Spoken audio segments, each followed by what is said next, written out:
Welcome back to Love, Life, and Legacy, everybody. In today's episode, Benjy and I almost forgot his name, and I messed up this intro. What is going on today? Let me try that again. Welcome back to Love, Like, oh my goodness, it's only getting worse. Just keep on moving, man. I'm just gonna keep on moving on, man. Today's episode, Benjy and I are talking about time and time allocation. It's something that, we hear is our most precious resource on this physical plane is time and space. But time allows us so many things, but only if we use it well. And if we invest our time well, we get so much dividends on our investment. But to be honest, most of us waste far too much time than we'd like to admit on things that don't matter. And that's an investment that not only is a waste of that immediate resource of time, but the compounded feeling of wasting your time is that you're disappointing yourself, and there's a lot of negatives. So to learn how to take control of your time, to create systems so that you use your time for the things that you believe are important, we get into that today. And I think it's actually a very important conversation that I want to have with you. So please join me, and I'll see you in this podcast episode. Hi. Hello. Hi, Benjy. Hi, Andrew. How are you? Hey, friend. How are you, Kuya? Nice Good to gentle. see I you, feel like we're Kuya. very aggressive out of the gate, typically. So let's just start out friendly, and then we can move from there. Move on. Okay, Kuya. Thank you, Kuya. Ate, my ate. Benjy's my ate, everybody. Good morning. I was in Korea. We were going in Incheon. Sammy and I were at a lounge at the airport, and then we went to the front desk at the lounge, and there was a woman, and she was saying, "Good morning, how are you?" And then Sammy's like, "You're a Filipino, aren't you?" Like that. And she was like, "How did you know?" And she's like, anyways, it's just funny Sammy moment. So we have a Filipino chapter. We love the Philippines. The Philippines is actually, I'm really excited about that chapter. A lot of good things are going to happen. I can see it and I can feel it. But one unresolved bit of resentment I have against the nation of the Philippines is that every time I call a big company in America, like T-Mobile or somebody like that, they always send me to a worker in the Philippines, and they always call me ma'am. They always think I'm a woman every single time. And so, and I, for some reason, just can't tell them I'm a man, so I just go with it every time. I just go with it. But Yeah. it's very uncomfortable because they can clearly see my name is Andrew. And I don't know but it's like no other nation. Like there's representatives in India or South America or something, they never mistake me for a woman. It's only Filipino call center people that think I'm a woman. So I'm gonna go ahead and our listeners can correct me here. They can research it, but I'm pretty sure Love is a woman's name in Tagalog or in the Philippines. So that might be but part Andrew isn't. I'm not saying my first of it. I name know, but isn't. maybe Love. people are like, maybe his last name is Andrew because it sounds like a last name. I'm just saying, throwing it out there. Well, stop just saying. Stop excusing this behavior. All right, everybody. I'm sorry. I said we would start out gently, and then it's just a deep, deep pain in my heart that nobody accepts that I'm a man. So let's get into time, because we only have a certain amount of time on this podcast. But this is something that has been hitting me harder and harder and it really impacts our world and our work in High Noon. This idea that when people are scrolling endlessly, the amount of time that they've invested into nothingness, into wasting time, is usually not that painful or scary to people for some reason. Because maybe we're so used to wasting time, I'm not sure, but it doesn't land as much as other things. But if you were to really take time seriously, that it's a finite resource that we have. And I was even last night having this feeling of like, man, this is really only the life. We only get one life. Like, and I could feel it. It's such a trite thing to say. It's like, man, you only get one shot at this life, man. Right? But when you actually let that sink in a little bit, all these moments, like we're not having any more kids. With 3 is our max. We recognized our max. And a lot of people aren't happy with that, especially in our movement, because our movement believes in reproducing a lot. But 3 is like, that's our limit. We can really feel it very acutely. And we're happy. We're really happy with 3. It's challenging, but it's fun. But now that our youngest is 5, there's so many things that I'm never going to experience again, in terms of like no more diapers, no more breastfeeding, all this stuff like that. That phase of our marriage is ultimately over. And so now I'm really watching this youngest being like, all the little cute things that he does now, it's like the last time I'm going to experience that until I'm a grandparent. You know what I mean? And so those kind of things are definitely, those moments, those realizations, when they land in you, you see the preciousness of time, the nuance of the beauty of time, and that you're throwing it all away when you're just staring at your phone, wasting your life, trying to live through other people. And it's something I just wanted to address because it's such an obvious part of this equation. You know, it's such an obvious problem, and yet we don't see it as a problem so much until it's way too late, typically. Yeah. There are some serious underlying questions that we have to ask about this, right? Because if you look at the average phone use, just to your example, in our circle of people, it's probably between an hour of 2 hours a day. That's kind of more conservative, like an estimate. The official statistic is 4 hours a day on our phones, right? But that's a part-time job. Think about it. 4 hours a day is a part-time job. But that's on the kind of overall, like, overarching standard maybe in America, or probably anywhere in the world, actually. But in our circles, it's like 1 hour, 2 hours a day. That's still a significant amount of time if you consider the things that you could do if you just simply eliminated that. And actually, Andrew, like just this month, I started doing an absolute no media detox at the end of December. And I've been doing it since then. And it's like, it's amazing because the only thing I can do right now on my phone, I'm here bragging. The only thing I can do right now is journal in my notes app or ask questions to ChatGPT. There's literally 2 things I can do. I can't even go to websites because I've blocked everything because I don't want it, right? Of course, if I wanted to or needed to, I could.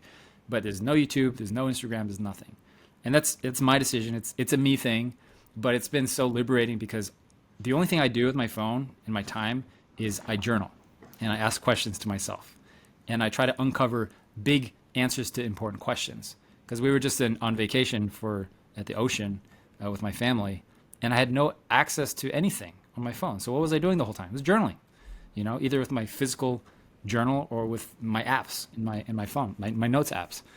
And so it was like a really big realization that when you remove the constraint of mindless wasting of time, I mean, honestly wasting, and we justify it and saying, oh, it's educational. It's like, yeah, like 1% of it's educational. But we actually remove that mindlessness and be more mindful. It's incredible how much advantage we have in life, So that was pretty cool. Yeah. Yeah. Well, I think that's like a scary notion to somebody is what if all I could do was journal? Even yeah, so if you were to reclaim all this time that you're spending, these weekly reports that your phones give about how much time you're on your phone, it's pretty shocking. But again, it's an interesting figure to unpack because on our phones, we now bank, we do banking, we listen to books, right? We do all sorts of stuff. We're on WhatsApp, maybe. We do FaceTiming with different people. So it doesn't necessarily equate to wasting time necessarily, But for the most part, it is just wasting time. And when you go into those reports, it actually tells you by app which app you've been using for how long that week. And I mean, I didn't want to create this episode to make anybody feel bad. I just wanted to like stop long enough to process the fact that time is really finite, and it's something that you can't even feel on an emotional level or let it sink in unless you stop and ponder about time and look at the passage of time. Like, start thinking about my dad is here, he's visiting, and he and I were talking about old stuff in the past, and he started bringing up my high school, and I realized I haven't even seen my high school. I haven't been inside my high school in over 20 years, I think, something like that. And it seems like didn't even happen. And that's high school, you know what I mean? Like, it's been so long, and I feel so far removed that it was half a life ago. And all those people, I don't really talk to many of them, and it's like it's all gone. And I'm like, oh my God, I'm never gonna be in high school. I'm never gonna be in school again. Like, it's crazy to think, but it all happens really fast. We are all those kids who are like, I'm never gonna get old, and then guess what? Now I'm like middle age, maybe. I don't know. We don't know how long we're gonna last, but I'm kind of middle age, and and now I have kids. And everybody who's listening, if you're single, you're gonna one day most likely, no pressure. But typically people who listen to our podcast are on the track to the blessing, which is marriage. And part of the blessing is having kids and all this. And it's this beautiful cycle of life. But to be honest, there's a part of this that I think comes from the West. We fear death a lot more in the West, and we fear getting old a lot. Getting old is a disease in the West. That there's even now biohackers that say that death is a disease, and people want to live forever. They want to biohack their way to infinity, right? But in the East out here, growing old just is like, yeah, you get old and then you lose teeth and then you're just a happy old person who sits on the corner. A lot of hammocks. I'm in Vietnam, right? A lot of hammocks I'm noticing around here. People just chilling. So they don't look so scared about being old. They're not like wearing skinny jeans at 70 over here in this part of the world. They do. I would say America. The East minus Japan and Korea. Yeah, maybe. But they're afraid of getting old. Generally, this idea of even the notion of Forever 21, that store is that statement of like, I want to somehow preserve my youth forever, is a disease to me of the mind, that you can't just allow time to happen with you and for you. And it seems like it's a disease that's happening to you, and you have to fight it at all costs and get any surgery necessary to stay young and to, I don't know, stay hip, I'm going to sound like an old person saying this, but definitely when I was a kid, little kids were kids. And then when you were kind of, high school and college, that's when you became cool. And then old people were old people. So old people dressed like old people. Like dads were wearing collared shirts, and they would tuck those puppies in on Saturdays. Like your shirt was tucked in 7 days a week when you were a dad. And you had sweaters for fall season that you'd wear over your collared shirt. Like it was like, that was dad wear. And then kids had just kid clothing. And then you could develop some sense of fashion later, like when you're a young adult, kind of. But now little kids' clothes look like older kids' clothes. They have cool kids' clothes. Like you weren't a cool kid when you were a kid. You were just a kid. And now old people dress like they're young people. And all the ages are kind of mixed in together. And I all think, honestly, it's because we just... all our ages are all mixed up. You want to relive your youth when you're older. When you're younger, you want to become older than you are. And it's just never the acceptance of where you're at and appreciating, I'm at this stage, I'm going to live like this, like crazy until this stage is done. And then we're going to live the next phase of my life like crazy, which is a lot more natural. You know what I mean? Jerry Servito, Uncle Jerry, as we call him, had a great unification thought talk about it, and it's similar to the Hindu perspective of that there are certain life phases, that there are quarters of life. The first 25 years are like this, second 25, like third, fourth, if you make it that long. And the first 25 years is like just inheriting, just learning as much as you can from as many good mentors. And then the second 25 is applying and building. And then the third is like, it's kind of enjoying the fruits of all your labor when you're like, 50 to 75. And then 75 to 100, again, just the fourth quarter of your life is about passing off all your wisdom to the next generation. And like there's cycles of life and that's really inspiring to me because you just focus on that phase. But now again, like I said, everything seems like this jumbled mess. And we're all trying to escape the phase that we're in. Little kids are really desperate to become older, and they're watching porn, at a younger and younger age, which is exposing them to the horrors of kind of dysfunctional adults. And adults, if you look at all Will Ferrell movies in the 2000s, they were all about a man who's acting like a boy. And if you look at our culture, that's what men act like as comedians. And if you look at all celebrities, they all date way younger women, right? And it's like this, they like Leo. Do you know that Leonardo DiCaprio thing where he breaks up with women after they reach a certain age? I think he's like 25 or something, regardless of how he's in his 50s now, but he won't date women past a certain age. And if he dates them for a while and they reach a certain age, he just dumps them. So he has like a specific type. They're blonde, blue-eyed, and they have to be a certain age, and he just won't grow up, probably because that was the best time of his life, and he just wants to try to relive that instead of just being like, hey, I'm 50, I should probably have a 50-year-old wife. He refuses to. He's like, I'm gonna just cash in this woman, get another one like an iPhone, right? So whatever. This whole thing of time, I think, first of all, on our experience of time is jumbled up because we haven't been able to be kids for long enough. And so we act like kids for longer than we should. People aren't moving out of their house until they're like 30 now, right? My grandma had a job when she was 9 or something, 9 or 10. Wow. Now people, they, just live in their parents' basements till they're 30. Yeah. Right? And even like they found that the brain doesn't develop now. It used to develop in the early 20s and now it's late 20s because you just don't need your prefrontal cortex. You don't need good judgment until you're 30 now. You can just be complete Yeah. baby. Have you seen photos of older people, like people that lived a long time ago in the 50s and 40s and 20s? Yeah, it's like smoking in overalls when they were 9. Everyone's in overalls and top hats, and the teenagers look like they're 30.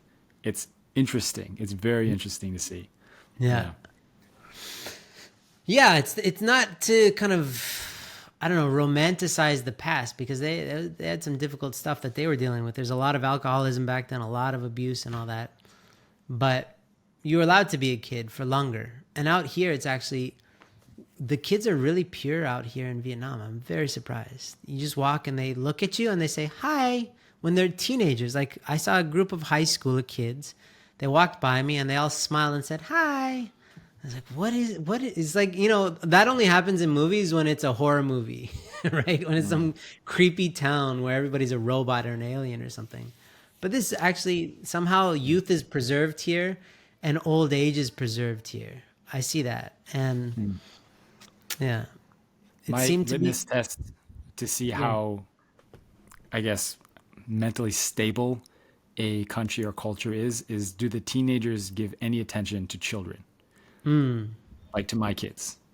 Yeah. And if they treat them as if they're dogs or like just completely ignore my kids, then it's like their priorities are elsewhere. Their minds are elsewhere. But in some cultures, they'll come to your kids, say hi, play with your little baby, To me, that's a sign of a healthy society, Case in point, yesterday we went to the fruit market and some teenage girl just walked up to my kids and tried to give them apples. And my kids, because they grew up in America, they're like, no, thank you. I was like, take the apple. And she's giving you an offering. they're kind of trained, don't take things from strangers, right? Mm.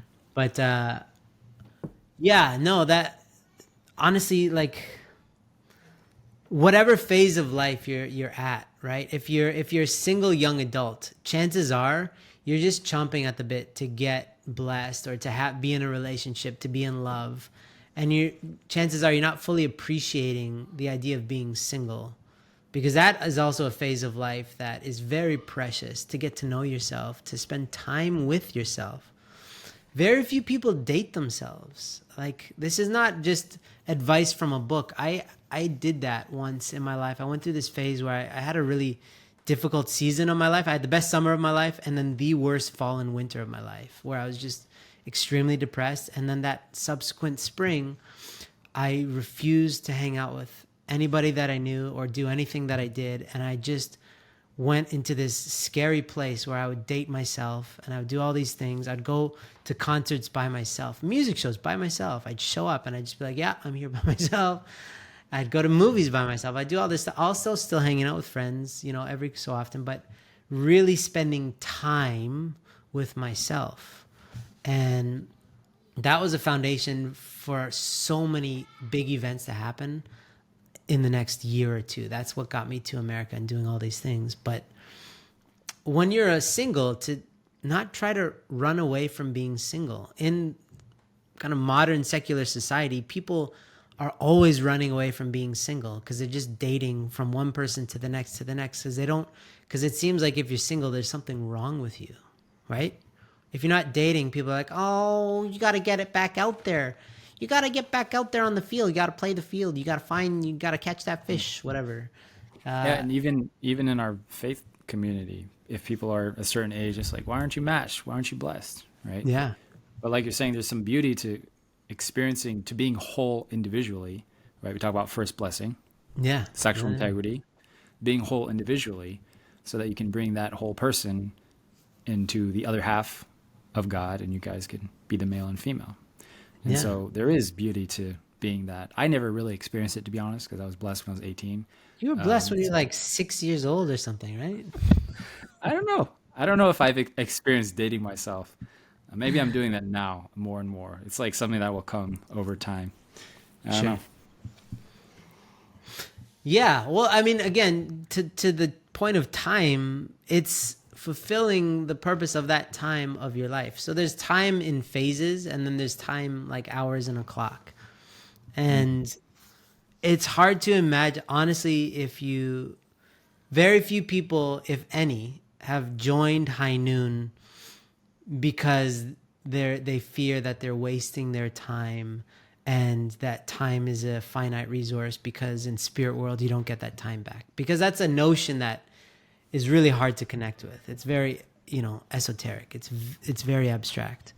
But hey, just a quick interruption to tell you about the 40-day High Noon Challenge. If you're trying to find a way to start living a high noon life today with no shadows and create a radiant blessing, then this simple challenge is for you. We will send you daily lessons from our team that will keep you motivated on your journey. It's totally free, guys, and you'll get constant content directly to you.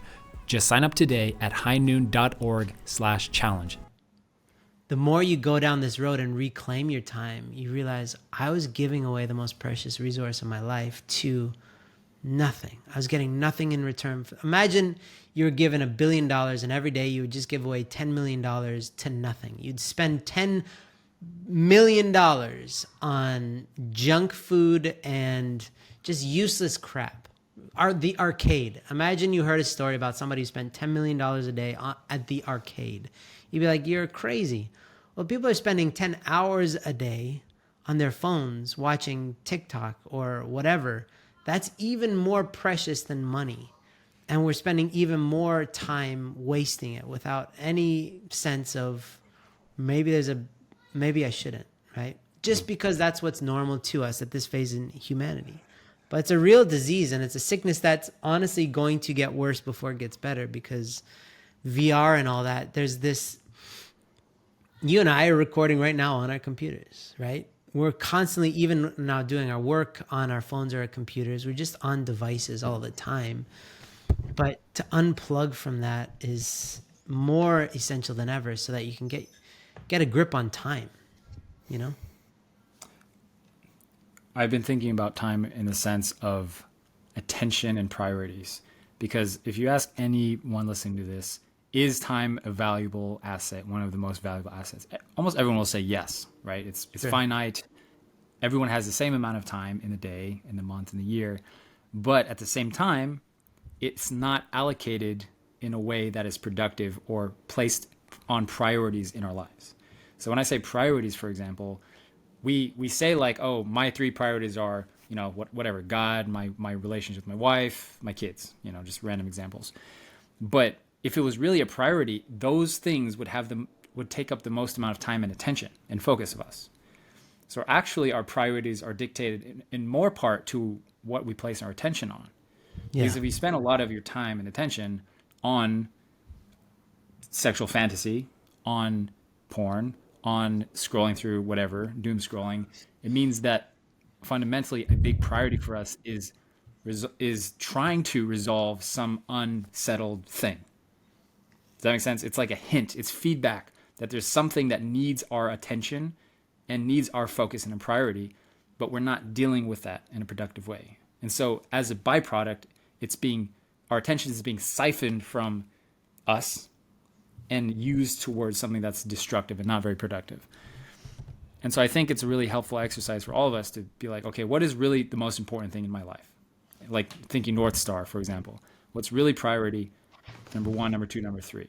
Am I adequately giving the amount of time that I want to those things? Because it is a finite resource. Yeah. And it's like, it's interesting because we all know that. We know the things that are important to us, but at the same time, the thing that does take up our time and attention is stuff that doesn't matter. And we don't ask ourselves the questions that really do matter, which is like, what do I want to use my time for? What do I want to use my sex drive for? It's surprising how few times in a day we ask ourselves that. What do I want to do with my time? And so the default is just whatever it gives us the immediate gratification, you know? Yeah. And so if we have a decision between, okay, I'm going to, connect with somebody, I'm going to take care of my kids, love my wife, spouse, whatever, or I'm going to go on social media, the social media option is instant gratification because we know we will feel something from that. The other options are pretty long term.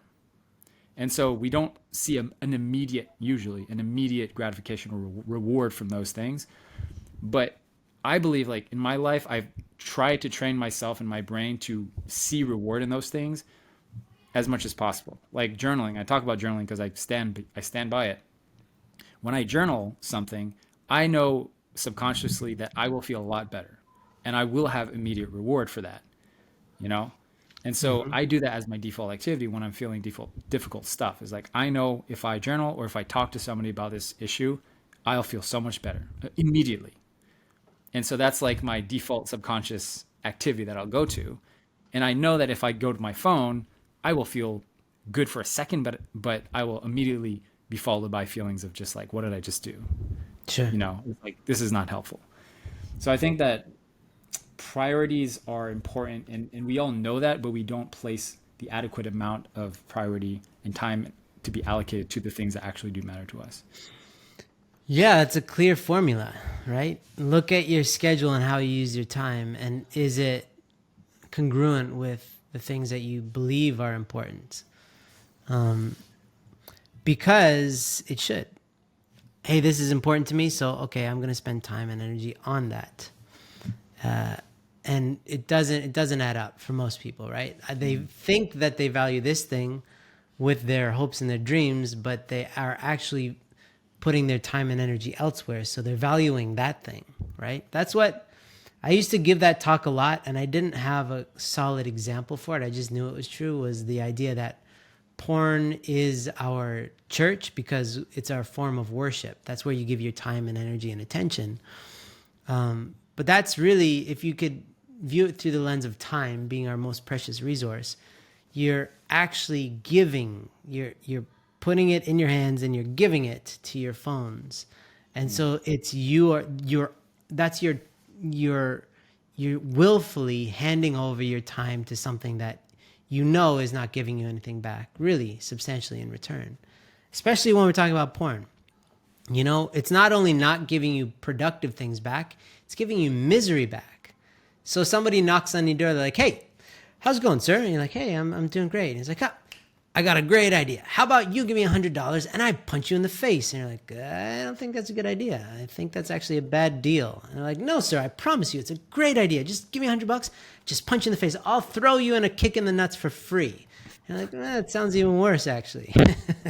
But that's what porn is. Porn is like, hey, give me 3 hours of your time and I'll make you feel like the worst person in the world. And like, for years. Sounds actually pretty good. Yeah, let me sign up for Constant kicking in the nuts for decades. Can you also just promise to maybe get me in trouble with the law? Is that possible too?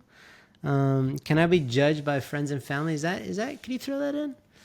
Let me negotiate. So, yeah, the time thing is like we are handing over our time, our most precious resource, to this thing that takes it, ravages that time, and then hands us back misery, just sheer, straight, unfiltered misery. So worth looking at.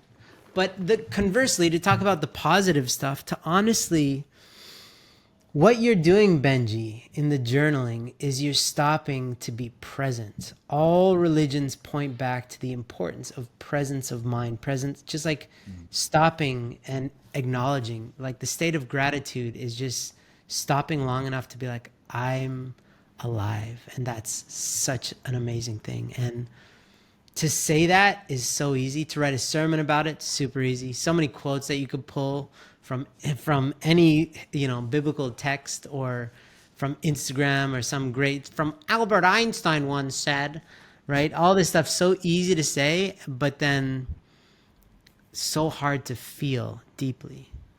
And that's what I'm saying is, I don't know if it's because I'm just taking more time to prioritize it myself, but it's hitting me harder and harder lately that I'm structuring my days much more to check in with myself and with the other people in my life, because that's how I want my time to be spent, is letting them know that I love them and experiencing love with them and with myself and with God too.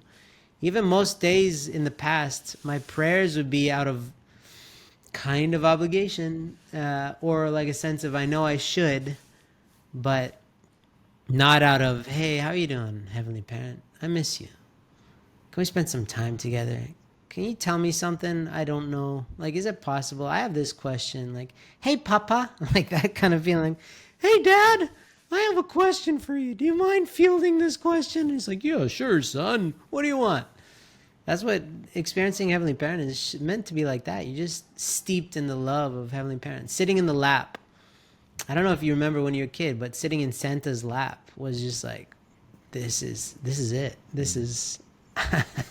That's what we're meant to experience with Heavenly Parent. Is a prayer is meant to be, you're just really one with the creator of all this. And honestly, also in the past month, I told my kids this the other day that I cannot picture what Heavenly Parent looks like, because that's the whole point. There is no what Heavenly Parent looks like. We are meant to be the image of God.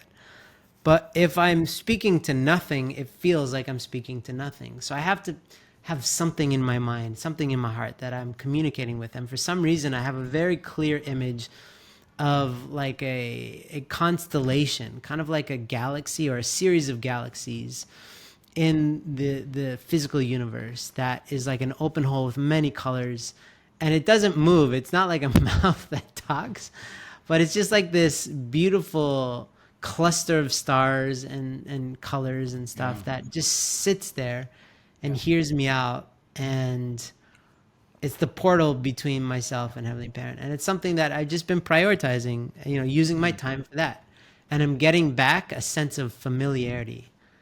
Last thing I wanted to say was just, if you're wasting time and it doesn't bother you, it's because you're familiar with the act of wasting time. And it doesn't seem abnormal. It's just so normal that it doesn't feel wrong, right?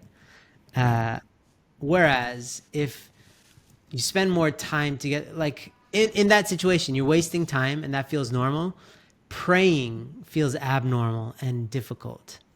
And so in order to make the inverse, where it feels weird to waste time and it feels normal to spend time with God or using your time productively, it's just practicing, just allocating your time, doing the things that you want to do until it feels normal. Yeah. Right? I'm glad. And that, I'm so happy to hear your version of God. It's so interesting. I You're so need esoteric. something. You're so. Can I share a God experience I had recently that I think listeners will enjoy? Some of you guys. I was looking at the stars at the ocean this weekend because we were at the beach, like I said, and the stars are everywhere in the Outer Banks, North Carolina. Dark skies everywhere, and I don't see this often. But I was looking at the stars, and I was like, "How close is the closest star?" So I went down this rabbit hole asking ChatGPT questions because that's all I can do on my phone. The closest star besides the sun is 4 light years away, almost 6 trillion miles. Okay? And there are tons of stars, right? So the closest star is 6 trillion miles away, and we can see it with our bare eyes. And I was like, that's incredible. First of all, there's no like reason we need to be able to see stars. You know what I'm saying? Like everything on Earth, scientists will justify and say like, oh, it's because of evolution, right? There's no reason we need star. Like there's nothing between us and the star, and that's why we can see it. It's just light beaming at us from trillions of miles away, light years away, and we can see them. And I was thinking about this. It's like, why can we see stars, and what's the purpose of this? And my only conclusion was like, God just wants to remind us that we're loved. That's it. It's unconditional. There's no reason. And when I felt that, I was like, that's it. It's a reminder. Hey, you're loved. There's no reason. You don't need stars. Most of the time, we operate without stars, right? Dark skies. Sometimes you'll get cloudy skies, but we can see them with our naked eyes. And I was like, this is crazy. So that like inspires me. I know a lot of people don't think about this with stars. When I see a star, I'm just like, that's amazing that I can see something 4 light years away. Still blows my mind. yeah, it should. And it, again, only possible if you're not on your phone and looking up at the stars and allowing like, so when I'm reading about, different stuff and about the ego, and one crazy thing that I never really understood is that it's actually the ego that tries to discount majesty and stupendousness and like the grandeur of life itself. And to make something special, our ego wants to be like, it's not that big a deal, right? Because if that's bigger than us, then we're not that big. But if we're like, that's really beautiful, and let you move your ego, and like that is actually really special. Like you're saying, that's a state of childlike wonder. And that's what Jesus was very clear on. That's what gets you into heaven, is that childlike wonder is what allows you to see that heaven's already here, and it's been here. We've just been looking like, is this all you got, God? Just a world that reproduces life on its own? Come on, you can't do any better. And that's why people are like, there's got to be another Earth, regardless of like, how much evidence that there is no other Earth. They're like, there's got to be more than this, because they can't appreciate this. Everything we need is right in front of us. It's all around us. And allowing yourself the time to absorb that reality is what helps you to feel fulfilled and gratitude. And when you're grateful, you don't want to do stupid stuff. It's when you're needy that you want to do stupid stuff. Interesting. I was talking to a kind of intellectual guy. I was like, we were outside in the trampoline with our kids, and then those helicopter like seeds that come from the sky, Yeah. And they fly around. And I was like, how is that not God? Like, it's just twirling around like a helicopter, and it's flying. And then he was like explaining all the scientific reasons for it. I was like, just be a kid and just enjoy that freaking thing twirling around. Yeah. Yeah. And yeah, anyway. So in terms of time, everybody, like Benji was saying, I think it's a great practice to do a time inventory. Look at your phones. Look at the reports on your phone. That's your report card for how much you are escaping through your phone every week. And ask yourself, is that okay with you or not? Well, I don't want to tell you. That's up to you, right? But on this journey, are you allocating your time according to where you want to invest your time? Are you getting a good return on that investment? And if not, we recommend making some adjustments, because I would say that everybody with a phone in this modern era wastes at least a little bit of time that they could otherwise use for much more productive means. And in most cases, they're wasting a lot of time, a shocking amount of time that accumulates very quickly. And, the stats about Pornhub and billions of hours of humanity spent on this website watching miserable people do miserable things to each other is such a waste of human potential. And if we were more conscious about where we're putting our time and energy, and we really expected a return on that investment, then we'd be smart. And I know somebody who in my life is so afraid to leave their house or do anything. And I realize that it's just because they've invested so much time in listening to everything that the news says that they don't bother leaving their house to validate whether any of it's actually true.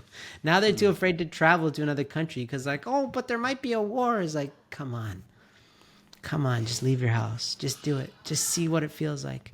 But they're committed on some subconscious level to giving their time to this little box that tells them that they should just stay put on the couch and never leave. And that's what they do. So look at where you're spending your time. Are you getting any return on that investment? And if not, I would highly recommend revising your plan, changing where you put that time, at least little by little, reallocating that time little by little, so that you can use the time to enjoy life, enjoy people, enjoy Heavenly Parent, enjoy creation, enjoy the moments where nothing's happening at all. We're so afraid of nothing in this culture. We're afraid of spending 10 minutes staring at a wall. It's like a disease because now we're not being productive. That's an American disease, is the idea that you're supposed to be productive in some way, shape, or form 24/7. Not doing anything sometimes and unwinding is the most productive thing you need to do sometimes, right? So fitting into, and last thing, I know I've ranted a lot, but I guess I'm getting older. It's a sign that I'm getting older, is that I'm really concerned about time. In terms of, now I forgot what I was going to say. Oh man. Why don't you say something real quick so I can actually think about what I was trying to say? Yeah. The secret of all those things that you never have time for, put it into your schedule as a priority. I know so many people that are the only thing in their Google Calendar or whatever calendar they use is business stuff, and pleasure or prayer or the stuff that they know they should do never quite makes it into their calendar because they just kind of hope they have time for it. Time is something that you make a reality, right? We're given time, but what we do with that time is what we make of it. So to make time for the things that really matter. So, I haven't spent time with my parents. I'm going to put that into my calendar. Now it's a priority. It has to happen. It's the same thing I did with fun stuff. And I mentioned this on the podcast before, putting fun stuff into my budget so that I don't always have guilt trips every time I want to go to a restaurant. No, now I have restaurant funds that I can spend willy-nilly. We can go out on one really nice dinner or a few smaller low-key dinners or whatever, and I don't have to feel guilty. That's prioritizing money for a specific reason intentionally. And same with time. Spending time doing things you care about means putting them into your calendar so they happen. And don't just wish and hope and pray that one day you'll have time to travel, time to, just sit and pray and do nothing with God, It's a high recommendation is to put those important things into your calendar like you would anything else with your business life or with your school life or whatever you're doing. Yeah.